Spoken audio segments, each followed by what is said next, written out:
نبينا بنور هدينا محمد نبينا بنور هدينا من مكة حبيبي نور سطع في المدينة محمد نبينا بنور هدينا محمد نبينا بنور هدينا. لیکن ایم اگر فیصلہ کرتی ہے کہ کسی عورت کا کھلے چہرے کے ساتھ بازار میں آنا، سڑک پر آنا جائز نہیں، قانون بنا دیں.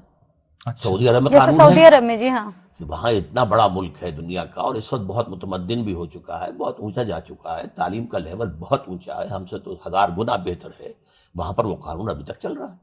گھر کے اندر چاہے آپ نکریں پہنیں، انہیں کوئی اعتراض نہیں ہے. گھروں کے اندر آپ لباس پہنیں، اگر آپ کے لباس ساتر ہو نہ ہو کوئی ہمیں، لیکن گورنمنٹ باہر جو ہے باہر آؤ گے تو عبایا لینی ہوگی. وہ امر بالمعروف اور نہی عن المنکر دین کے اندر موجود ہے، اس میں کوئی شک نہیں ہے. اور میں آپ سے عرض کرتا ہوں کہ جس مفہوم میں قرآن نے یہ استعمال کیا، دنیا کی ساری حکومتیں یہ کام کرتی ہیں. وہ اچھی باتوں کی تلقین بھی کرتی ہیں اپنے لحاظ سے، اور بری باتوں سے روکتی بھی ہیں. آپ رشوت سے روکتی ہیں، آپ ملاوٹ سے روکتے ہیں، نافذ بھی کرتی ہیں. منکرات کے معاملے اور اسلامی حکومتوں میں فرق کیا ہو گیا؟ جی میں عرض کر رہا ہوں، دیکھیے بات یہ ہے کہ دنیا کے اندر کچھ مسلمات ہر جگہ ہوتے ہیں. اب جمہوریت ساری دنیا نے اپنا لی ہے تو آپ کہیں گے کہ ہمارے یہاں نہیں ہونی چاہیے.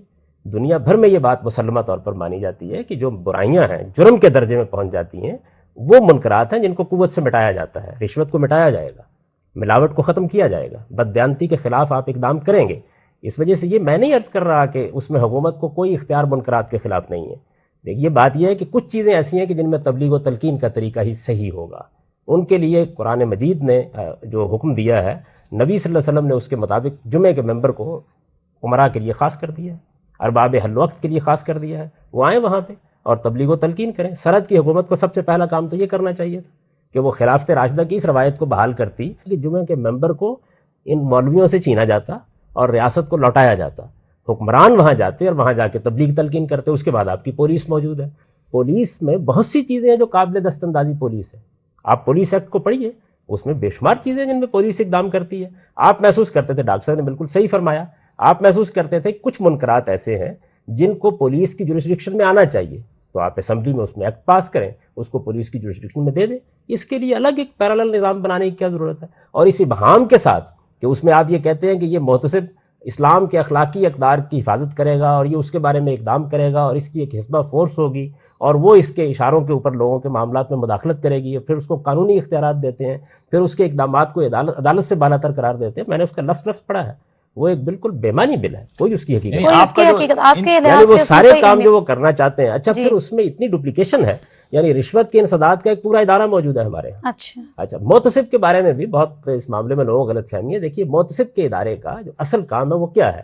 وہ یہ ہے کہ جو قوانین بن گئے ہیں ان کے مطابق جو محکمے کام کر رہے ہیں ان میں اگر کوئی بدعنوانی یا اس قانون کی خلاف ورزی ہوتی ہے تو آپ محتسب کے پاس جاتے ہیں.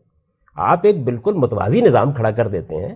میرے نزدیک یہ اسلام کے حق میں بھی مفید نہیں ہوگا، یہ سوسائٹی کے حق میں مفید نہیں ہوگا. اس سے بڑے تصادم پیدا ہو جائے. یعنی لگتا یہ ہے کہ آپ کو اصولی طور پہ تو اس کام پہ اعتراض نہیں ہے، لیکن اس طریقے میرے نزدیک وہ کام پہلے سے ہو رہا ہے. 2 ادارے موجود ہیں، ایک اللہ کا قائم کردہ ادارہ مسجد موجود ہے، جمعہ کا ممبر موجود ہے. تبلیغ تلقین کرنی ہے تو آئیے اور اس ممبر پر کھڑے ہوں اور جس طرح خلفائے راشدین اور بعد کے حکمران خطبہ دیتے تھے دیں اور لوگوں کو تبلیغ تلقین کریں. انہوں نے اگر یہ قانون منظور کر لیا ہے امرہم شورا بینہم سے، تو اب آپ کو اس سے کیا اختلاف ہے؟ یہی بات یہ ہے کہ میں نے بہت دفعہ یہ عرض کیا ہے کہ امرہم شورا بینہم کی بنیاد پر ان کو قانون بنانے کا حق ہے، مجھے اختلاف کرنے کا حق ہے.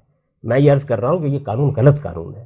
اس قانون سے صرف انارکی پیدا ہوگی، اس سے کوئی فائدہ حاصل نہیں. اچھا وہ اگر ایک قانون اور منظور کر لیتے ہیں کہ خواتین لازماً برقع پہنے اور مرد لازماً داڑیاں رکھیں، تو آپ کے اصول کی روح سے تو وہ یہ کرنے میں بھی حق بجانے. دیکھیے بات یہ ہے کہ میں ان کے اس حق میں تو کوئی مداخلت نہیں کر سکتا، لیکن مجھے اختلاف کا حق تو ہے. میں یہ کہوں گا کہ یہ وہ کام ہے کہ جو آپ کو تبلیغ تلقین سے کرنا چاہیے، اس میں آپ قانون نہیں بنا سکتے.